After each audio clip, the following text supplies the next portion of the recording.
வணக்கம் மக்களே, எல்லோருக்கும் வணக்கம். ஸோ இந்த வீடியோவில் வந்து பார்த்தீங்கன்னா பிக் பாஸ் 8 தமிழ் தொடர்பாக ஒஃபிஷியலான ஒரு அப்டேட் ஒன்றே வந்திருக்கு.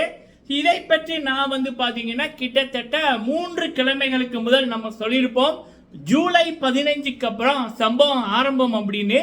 சரி, அது என்ன விடியும், என்ன தகவல் முதற்கட்டம் பிக் பாஸ் 8 தமிழோட. ஸோ அது என்ன தகவல் அப்படின்றத இந்த வீடியோவில் டீட்டெயிலாக பார்த்துடலாம். அடுத்தது இலங்கையிலிருந்து போட்டியாளர்கள் மாடல் அப்படின்ற மாதிரி சில தகவல்கள். சரி, அது ஏன் இலங்கை அப்படின்றதையும் வந்து நம்ம வந்து பார்த்துருவோம், சரிங்களா. அடுத்தது லாஸ்லியா அவர்கள், ஜனனி அவர்கள், முக்கியமா லாஸ்லியா அவர்கள் ஒரு படத்துக்காக அவங்க பண்ண விடயம். கண்டிப்பா இது வந்து பிக் பாஸ் போன போட்டியாளர்களையே இவ்வளவு தூரம் ஒரு படத்திற்காக ஒரு நபர் வேலை செய்யறது அப்படின்னா அது லாஸ்லியா தான் ஃபர்ஸ்ட் டைம் வந்து பண்ணியிருக்காங்க. ஒரு மேலோ ஒரு ஃபீமேலையோ லாஸ்லியா அவர்களோட அந்த விடயம் சிறப்பாக இருக்கு. அது என்ன விடயம் அப்படின்றத பார்க்கலாம். அடுத்தது வந்து ஜனனி அவர்களுக்கு கிடைக்கின்ற வாய்ப்புகள் அண்ட் ஜனனி அவர்களுடைய பெயர்கள் பெரிய பெரிய படங்கள்ல இருப்பாங்க அப்படின்னு அடிபடுற விதம் வேற யாருக்குமே பிக் பாஸ் தமிழ் வரலாறுல கிடைக்கல. ஸோ இனிமேல் கிடைக்குமான்னு தெரியல. அது என்ன விடயம் அப்படி என்பதையும் பார்த்துருவோம், சரிங்களா. ஸோ ஃபுல்லாக பாருங்க, லைக் பண்ணுங்க. ஃபர்ஸ்ட் டைம் வந்திருக்கீங்க அப்படின்னா மறக்காம சப்ஸ்கிரைப் பண்ணுங்க. உங்களுடைய கருத்துக்களை தவறாம சொல்லுங்க. ஓகே, ஃபர்ஸ்ட் நம்ம சொன்னபடியே ஜூலை 15க்கு அப்புறம் ஜூலை 15 அந்த வீக்ல இருந்து பிக் பாஸுக்கான முதற்கட்ட ஆயத்தங்கள் ரெடியாகும். போட்டியாளர்கள் பற்றிய விவரங்கள் வெளியில வரும், பிக் பாஸ் தகவல்கள் வெளியில வரும் அப்படின்னு. ஸோ இன்று வந்து பாத்தீங்கன்னா பிக் பாஸ் டீம்ல இருக்கின்ற ஒரு பெரிய ஒரு டைரக்டர் பொசிஷன்ல இருக்கிற ஒருத்தங்களை போஸ்ட் வந்து போட்டிருக்காங்க. என்ன அப்படின்னா பிக் பாஸ்ல வந்து பாத்தீங்கன்னா ஒன்னு கண்டஸ்டன்ஸ் எடுப்பாங்க, இன்னொன்று வந்து உள்ளுக்குள்ள வேலை செய்யற டெக்னீஷியன்ஸ், கிரியேட்டிவ் ஆர்டிஸ்ட் அப்படின்றதுல எடுப்பாங்க. ஸோ உள்ளுக்குள்ள வேலை செய்வதற்கு நபர்களுக்கு வாய்ப்பு அப்படின்ற ரீதியில உங்களுக்கு இன்ட்ரெஸ்ட் இருந்துச்சுன்னா நீங்க சம்பந்தப்பட்ட விவரங்களை இதுக்கு அனுப்புங்க அப்படின்ற மாதிரி பிக் பாஸ் டீம்ல இருக்கிற ஒருத்தங்களை வந்து ஒரு போஸ்ட் ஒன்று போட்டிருக்காங்க. அதை என்னோட இன்ஸ்டாகிராம் மிஸ்டர் டனிஸ் வியூ அதுல ஃபுல் டீட்டெயிலா போட்டிருக்கேன். ஸோ உங்களுக்கு பிக் பாஸ் டீமுக்குள்ள வேலை செய்ய திறமைகள், கிரியேட்டிவிட்டி, மைண்ட் அதெல்லாம் நிறைய இருக்கு, ஆசை இருக்கு அப்படின்னா ஸோ என்னோட இன்ஸ்டாகிராம் போஸ்ட்டை பாருங்க, அதில் இருக்க டீட்டெயில் படி வந்து நீங்க வந்து பண்ணுங்க, சரிங்களா.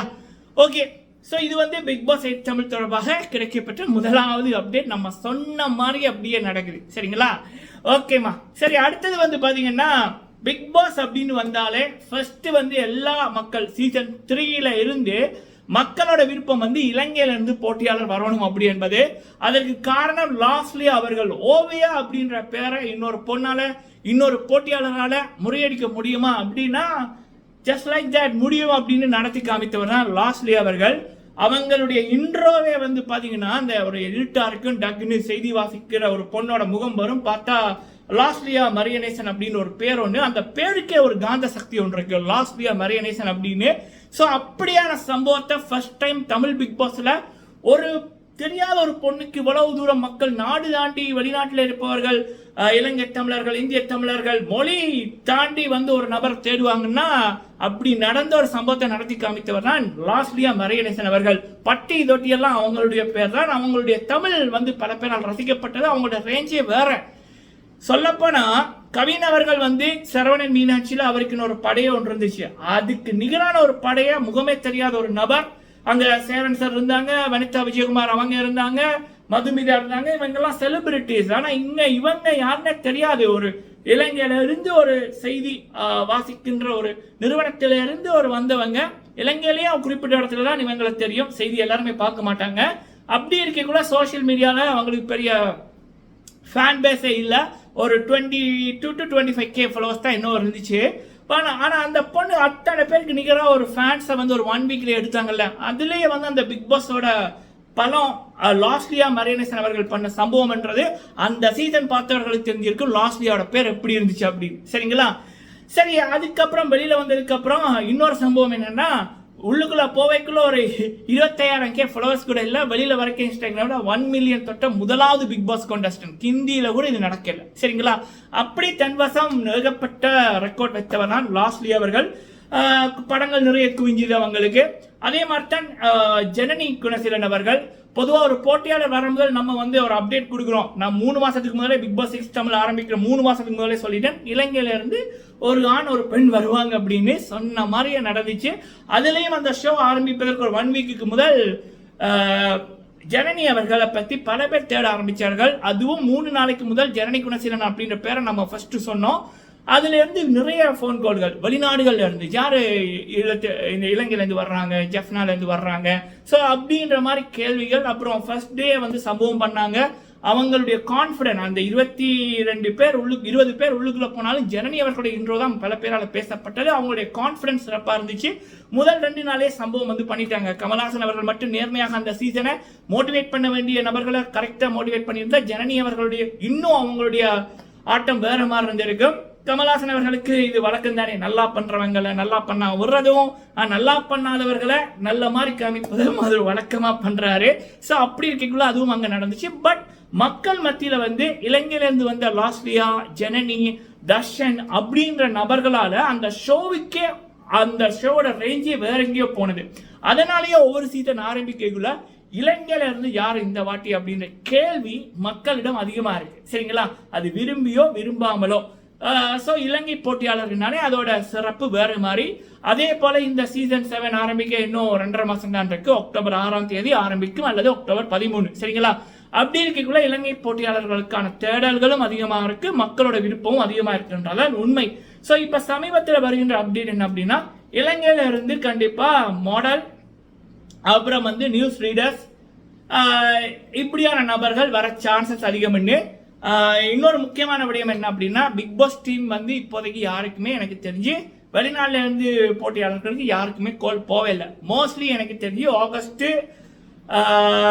ஃபர்ஸ்ட் வீக்குக்கு அப்புறம், ஆகஸ்ட் ஃபர்ஸ்ட் வீக்ல இருந்து செப்டம்பர் செகண்ட் வீக் அதுக்குள்ளதான் அந்த கால்கள் வந்து போகும் அப்படி என்பது எனக்கு கிடைக்கப்படுகின்ற தகவல். சரிங்களா, இது வரைக்கும் வெளிநாட்டு போட்டியாளர் யாருக்குமே கால்கள் வந்து போவே இல்லை. சில பேர் இவங்க வர்றாங்க அவங்க வர்றாங்க அப்படின்றது அதெல்லாம் ரூமர் தான். சரிங்களா, இப்படி வர்றாங்கன்னா ஃபர்ஸ்ட் அப்டேட் என் சைட்ல இருந்து வரும். சரிங்களா, ஓகேமா.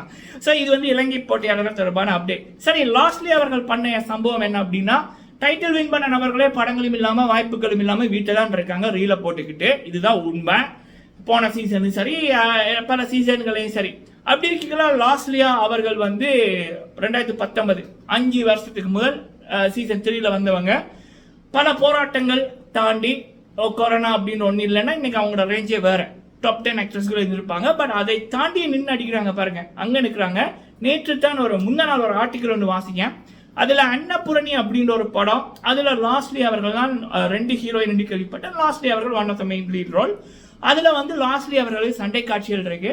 அப்ப அதுக்காக அவங்களோட தோற்றத்தை மாற்றணும், ஒரு ஜிம் பாடியா இருந்தா நல்லா இருக்கும் அப்படின்றதான் அதற்காக லாஸ்ட்லி அவர்கள் 6 பேக் வச்சிருக்காங்க. அவங்களுடைய உடனே வந்து அந்த கதாபாத்திரத்துக்கு ஏற்ற மாதிரி மாத்திருக்காங்க.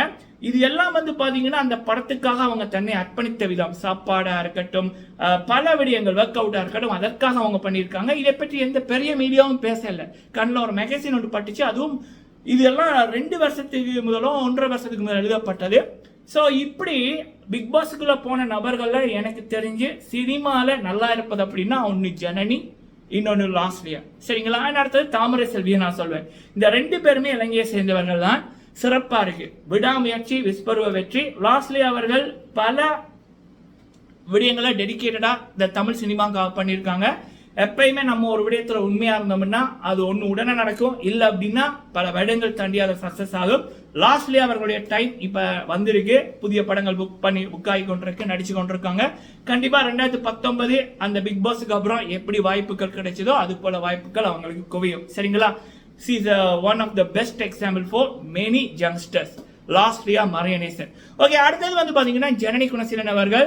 அகைன் லாஸ்ட்லியா மரியனேசன் அப்படின்ற ஒரு பேருக்கு எப்படி ஒரு காந்த சக்தி இருக்கோ அதே போலதான் ஜனனி அவர்களுக்கும் ஒரு காந்த சக்தி ஒன்று இருக்கு. ஜனனி குணசீலன் அப்படின்னு பல பிக் பாஸ் நடக்கக்குள்ளேயே தமிழ் சினிமாவே ஒரு பொண்ணை தத்தெடுத்தது அப்படின்னா அது ஜனனி அவர்களுக்கு தான். ஸோ அப்படி இருக்கக்குள்ள இப்ப ரீசெண்டா வருகிற அப்டேட், தலைவர் படத்துல சிரஞ்சீவி சார் அவர்கள் படத்துல ஜனனி அவர்கள் நடிக்க சான்சஸ் இருக்கு, வாய்ப்பு போக இருக்கு அப்படின்ற மாதிரி. ஸோ இதுல ஹைலைட் என்ன அப்படின்னா, ஆல்ரெடி அவங்க 6-7 படங்கள் நடிச்சுட்டாங்க. பேக் டு பேக் படங்கள் வர இருக்கு. விஜய் சேதுபதி என்ன அப்படின்னு பெரிய பெரிய படங்கள், தானு அவர்கள் அப்படின்னு நிறைய பெரிய பெரிய தயாரிப்பு நிறுவனங்கள்ல அந்த படங்கள் எல்லாம் அவங்க நடிச்சிட்டு இருக்காங்க. ட்ரெயின் படம். ஸோ அப்ப அப்படியான ஒரு பக்கம் இருக்கக்குள்ள இன்னொரு பக்கம் வந்து புதிய வாய்ப்புகள், பல பெரிய பெரிய படங்கள் எல்லாம் போக இருக்கு அவங்களுக்கு. ஸோ இதெல்லாமே வந்து பிக் பாஸ்ல 7 சீசன் முடிஞ்சிருக்கு. 7 பேர் டைட்டில் வின் பண்ணியிருக்காங்க. ஆனா இதுல ஜனனி அவர்களுக்கு மட்டும்தான் இப்படியான வாய்ப்புகள் குவிஞ்சு கொண்டிருக்கு. சரிங்களா? ஸோ இதுதான் ரியாலிட்டி. சரிங்களா? நான் திரும்பவும் சொல்றது, இந்த சீசன் 8க்குள்ள போயிருக்கிற நபர்களுக்கு மக்களோட அன்பு, அந்த ஒரு ரியலா நம்மளுடைய திறமைக்கு மக்களோட அன்பு கிடைக்குது அப்படின்னா அந்த மக்களுக்குள்ளதான் இந்த பெரிய தயாரிப்பாளர்கள், டைரக்டர்ஸ் எல்லாம் இருப்பாங்க. அப்ப நம்ம ரியலா உண்மையா இருந்தோம்னா நம்ம டைட்டில் வின் பண்ணாட்டியும் பரவாயில்ல, என்னதான் நமக்கு ஒரு கெட்ட பேரை கொடுத்து வெளியில அனுப்பினாலும் சரி, வெளியில நமக்கு வாழ்க்கை ஓகோன்னு இருக்கும். சரிங்களா? அதற்கு உதாரணம் ஜனனி அவர்கள். ஜனனியை வெளியில அனுப்புறதுக்கு எக்கச்சக்கமான பெயிட் ஒர்க் நடந்துச்சு. அதெல்லாம் தாண்டி இன்னைக்கு அந்த பொண்ணு பல பேருக்கு பாடம் படிப்பிச்சு கொண்டிருக்காங்க. சிறப்பு. சரிங்களா? ஸோ சில வேலைகள்ல உண்மை பல பேருக்கு கசக்கத்தான் செய்யும். அதுக்காக நம்ம உண்மைகளை பேசாம இருக்க முடியாதுல்ல. ஸோ இதுதான் மக்களை, இலங்கையிலிருந்து போட்டியாளர் வர்றாங்க, அதுவும் பெண் போட்டியாளர் வர்றாங்கன்னா பல பேருக்கு நடுங்கும். அதுக்கு காரணம் ஜனனியன் லாஸ்லியா பண்ண சம்பவங்கள்.